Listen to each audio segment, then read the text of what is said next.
Sattler Files. So welcome back to the Sattler Files. This is Mentoring Matters. I'm Gary Jackson, and today I have with me a special guest. He's a best-selling author, a well-known speaker and business coach, and a really good friend of mine, a gentleman by the name of Graham Harvey. So welcome to the show, Graham. How are you? Welcome, Gary. It's nice to be here, and it's been a long time. Yeah, it has. I'm trying to think back. It's probably about 6 or 7 years since we were on stage together. It is. In fact, it's longer than that because it's closer to 10. Oh, God. Time flies. Crazy. Time flies. So, Graham, today we're going to be talking a lot about branding for small business. But before we do that, I'd really like if you could share your success story with us and just tell us why you think your business has been such a success over the years. Like any business, it's had its ups and downs. And when I reflect back on comparing the ups versus the downs, it's pretty easy to see what caused them. And I think one of the great challenges of small business or SMEs is, I believe, like there's two balls. There's the delivery ball, where you're a small business and you're out there delivering the product or service to your clients. But at the same time, then there's the marketing ball, which is about the future business. Where is it coming from? And so when I look at the troughs, I can go back and see a gap in my marketing activity. So you go marketing, and then you deliver, and then you market, and everything else. And then there's a realization that that irrespective of what the product or service is, that I strongly believe, and I guess it's the essence of my work these days, is that business today is about relationships. Mark McCormick, who was the founder of IMG, the International Marketing Group, died just a few years back. They run Wimbledon, look after people like Tiger Woods, Roger Federer, etc.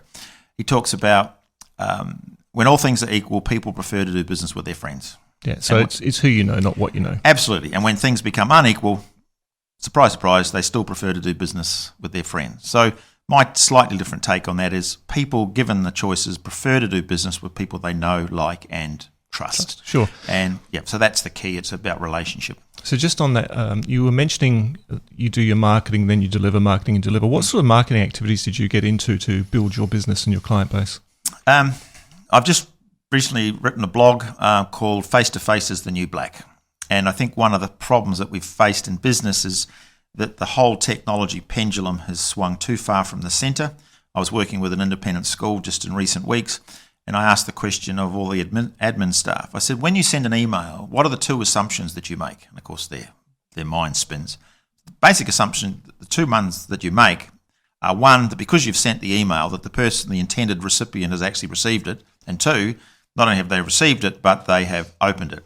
So the most successful marketing that I do, and I've had two calls this morning to prospective clients, is very much face-to-face. So all the marketing work that I do, whether it's the sending out of, I call them mail kits, which effectively is a covering letter, some information, the sole reason for that is with a view to making an appointment to sit down face-to-face.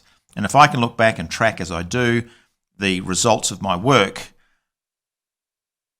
75% plus comes as a result of having sat down with that person face-to-face, not through, it might start with an email or a mail out or whatever, but essentially the work comes because I sit down and develop the relationship with that individual. So in essence, I have to sell me well in advance of selling my product or services. Sure. And I believe that to be true for most businesses. So with the advent of this internet marketing and digital marketing strategies that are coming in, do you think that the traditional snail mail, as we like to call it, is more important or just as important as using the email structures?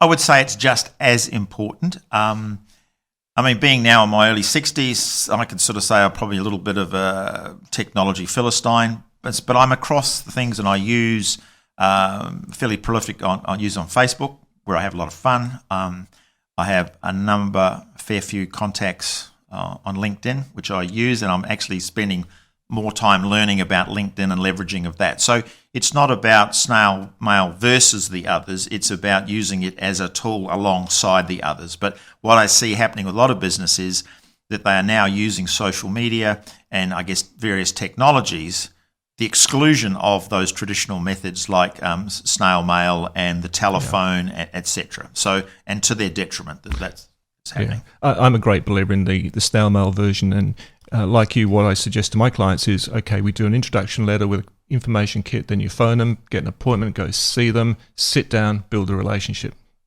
That's the formula I use, and it's the formula that works, and it's the formula that I recommend to my clients. I've just been had lunch with a client who's a medium-sized law firm, and we talked about building relationships with customers. Yep. Because if you take an accounting firm, and I did a recent exercise with an accounting client, I said if I was to go around town and gather up all the brochures of all the other similar type accounting firms, and we laid them out end to end on your boardroom table, chopped off the letterheads, and then basically cut and pasted the letterheads on things, they'd all be saying the same things.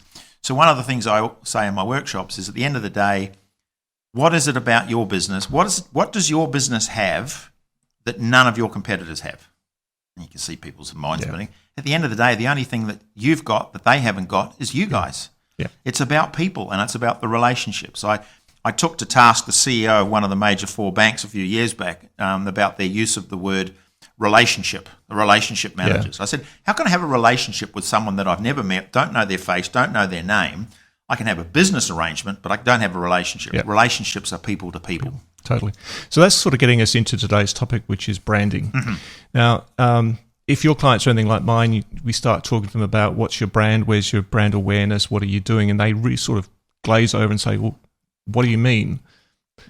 So what are your views on branding? Is it something that you absolutely have to do, or is it just something that's out there for the big guys? Branding's actually happening whether you consciously do anything about it or not. My version of branding is that your brand is what people are saying about you when your back is turned. So I do quite a bit of work in, say, the independent schools market, because, surprise, surprise, those independent schools are suddenly realising that they are multi-million-dollar businesses. And, of course, with the downturn in the mining and resource sector in Western Australia, there are a lot of people who cannot afford those 3 times $25,000 after-tax dollars to send their people. So it's becoming a bit competitive, and where there used to be waiting lists, there are now like gaps. Yep. And so when people are having conversations with their next-door neighbour or colleagues at the dinner party or the barbecue, when they're deciding, which of the, say in the western suburbs, which of the 10 schools will I send my child to, it's the comments that are coming back as a result of those conversations that really is your brand. So one of the questions I ask, what is the word on the street? Yep. So a brand to me is collectively everything that you think, say, or do, and then how that gets reported by your customers to others. Because a lot of people think the branding is your logo or your tagline. No, that's just part of your marketing spiel. It's important to have it, but ultimately your brand is what people think about you in the moment. So what's your view on branding a product versus an individual, particularly in a small business environment where it might be one person running the business, and they're trying to differentiate themselves in the market? The only real differentiation they've got is themselves. So what's your view on them branding a product that they're distributing as opposed to themselves? It's not an either or. There has to be, I believe, a combination of the both. But if there was one that was more important than the other, it would be the branding of the individual and the relationship ahead of the product. Yep. So there's some recent work just done, a lady named by the name of, it's Cutter. She's a psychologist at Harvard. She's written a new book called Presence. And it's about how trust and respect has to be in place first before you can effectively focus on the product or the service. So naturally, there are some products that have an established brand. So if you take, for instance, Apple's a pretty well-known brand. Yeah, Coca-Cola or Coca-Cola. Pepsi. So they all have their brands, and they all have, when people hear those words, that instantly conjures up thoughts about what people think about their products, good or bad or otherwise, in their own mind. So they actually have an established brand as a product. But if you're a small business SME and you have, product X, even though product X may have a reputation in the marketplace, if you are a business of, let's say, not very good reputation, you're going to struggle to have any presence, even though the product itself might have a strong presence, because the two work hand in hand. So my work with coaching clients is you need to focus on the relationship first. You still have to have the good product. It's a bit like the car industry. You actually have to have a good quality product just as a point of entry into that marketplace. Yep. So the product has to be up there and stand on its own. But again, and I know you've got different. Just heard John Hughes advertising. So John Hughes is out there primarily selling John Hughes. Yep. There's a myriad of brands in terms of the marks of the different brands of cars. But essentially, John Hughes has been successful because he's been extraordinarily successful at selling John Hughes. I think that's kind of like Richard Branson. I mean, you've got Richard Branson when him branded himself, and then all of his Virgin products under that follow on. So as long as you hear the name Branson or you hear the word Virgin, the association builds the trust. Yes. I mean, locally we've got a gentleman who we both know, John Ross, who, if you know John, you might not know what he does these days, but you know about John and Correct. You trust what he says. Correct. And see, it's interesting with Branson because Branson has done an extraordinarily good job at creating a business brand in Virgin and a personal brand as in Branson. Yeah. And of course, the two are inextricably linked.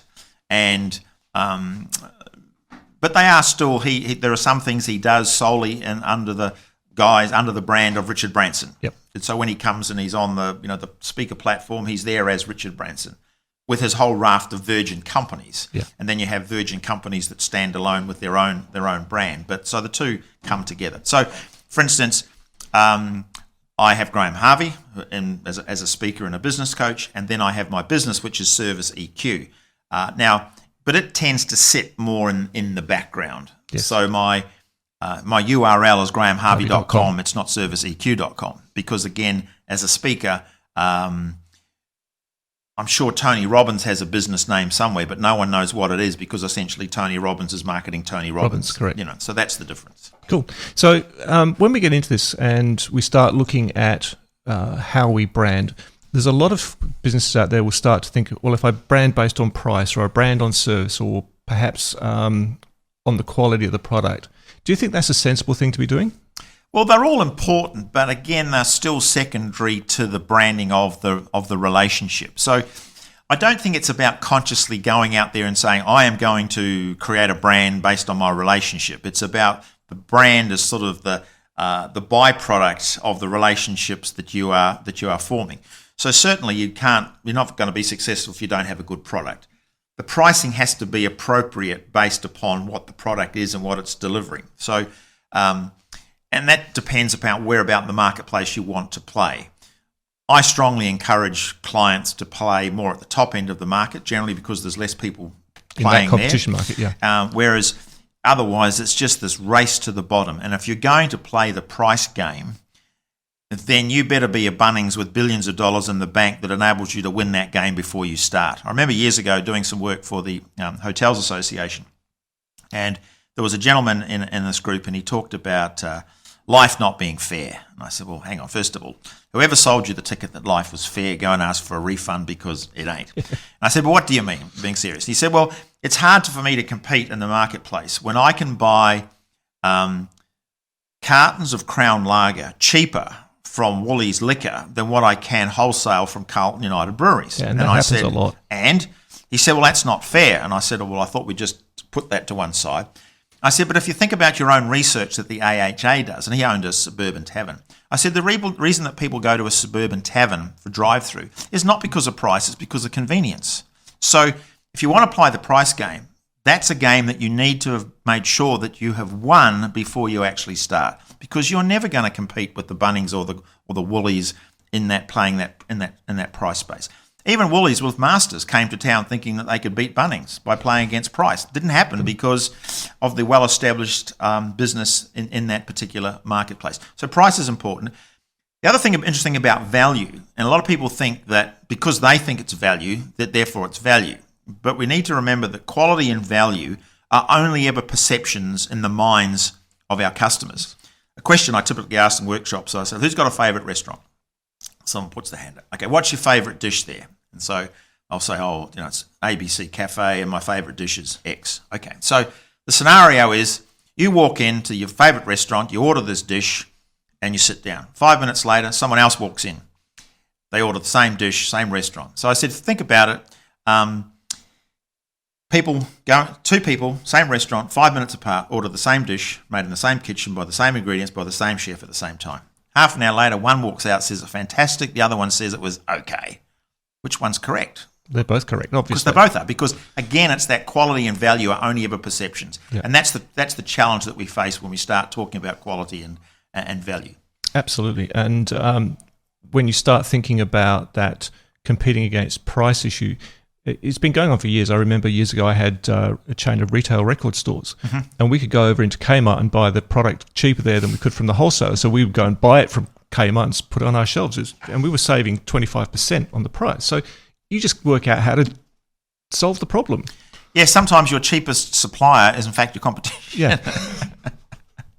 Yeah. And there's no rules out there apart from it sounding a little bit counterintuitive. There's no rule that says you can't do that. Well, the only thing we had to do was get a second-hand license. Yes.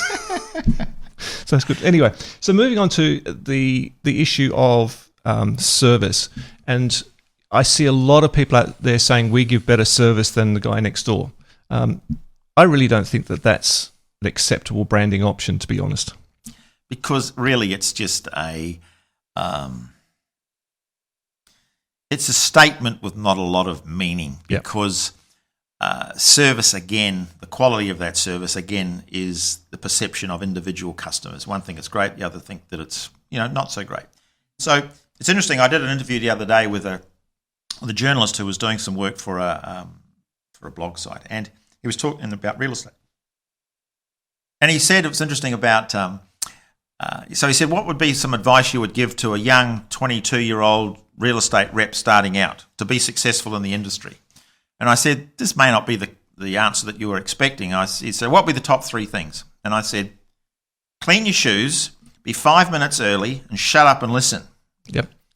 I said, because it's not about the houses. So again, the key thing about service only happens if you take the time to listen to your customers and find out what does they actually want. Of course, using the car scenario as another example, the young person that walks into the car dealership and the rather exuberant salesperson tells them about the pressure of the tyres and the Newton torque of the motor and yada, yada, yada. And of course, all she wanted to know was it was available in red. Yeah. So again, we need to first of all identify what it is that our customers are actually looking for, and then we tailor our service to meet those identified needs. So that's why, just to state some sort of claim, I mean, if you can say, we're in hospitality, we have 300 TripAdvisor comments and 297 of them are positive and there's 3 so-sos, that's providing a little bit of backup to support your claim of providing a great service, of having a good reputation. So that's valid.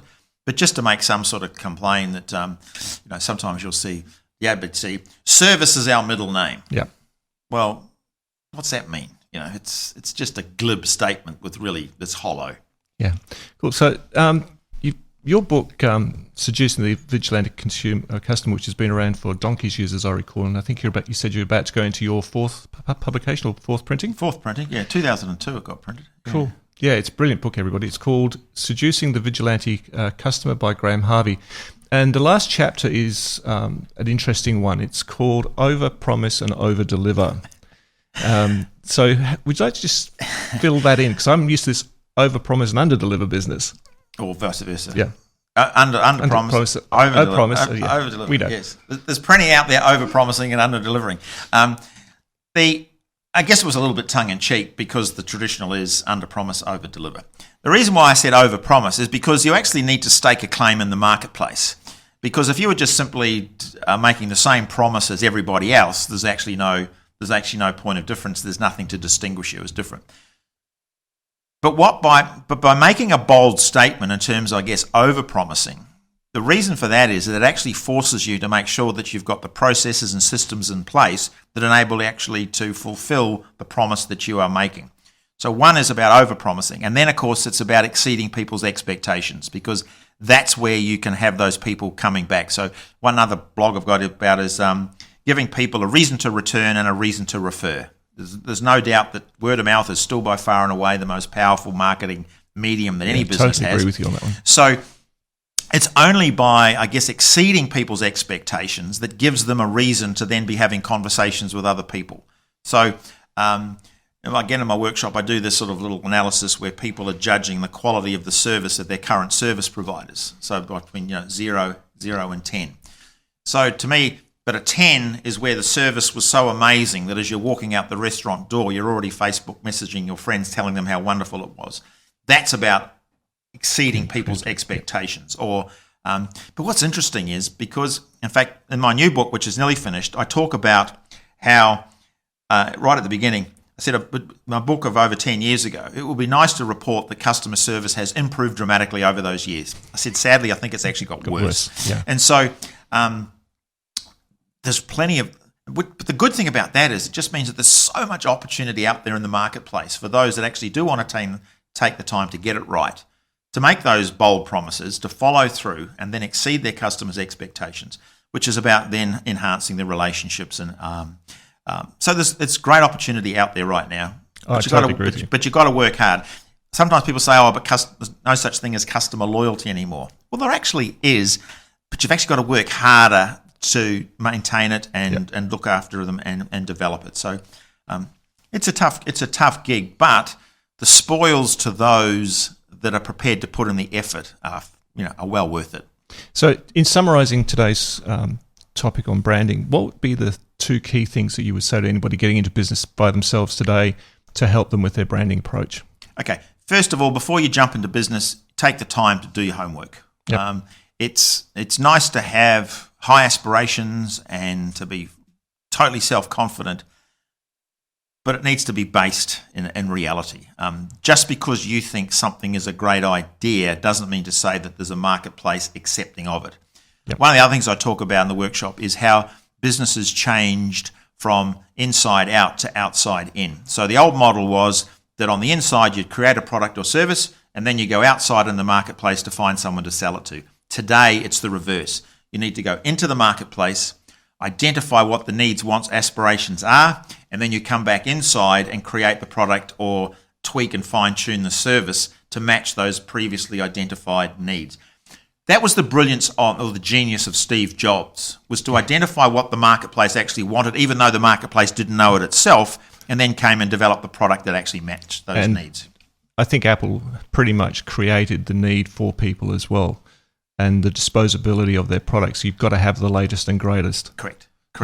Brilliant marketing. Correct. So when someone when you or I see someone walking down the street with a 5-kilo boombox on our shoulder blasting out, we see someone walking down the street with a boombox. Steve Jobs saw someone that wanted to take their personal playlist with them. So when he launched iPod, it wasn't about another MP3 player, because there are already plenty on the market. Yeah. He launched it as 1,000 songs in your pocket, because that's what he identified the marketplace actually wanted, even though they wouldn't have couched it in those terms. It's that old saying about, as Henry Ford said, if I'd asked my customers what they wanted, they would have said, build me a faster horse. Type of thing. Yeah, I love that story about Henry Ford, where I think it was Napoleon Hill came in to interview him, and all he saw was the buttons on the desk, and he said, "You don't seem like a very smart man." He said, "Well, I know which button to push to get the right answer." So yeah, that's pretty good. So Graham, you've been talking about these workshops that you do. Yes.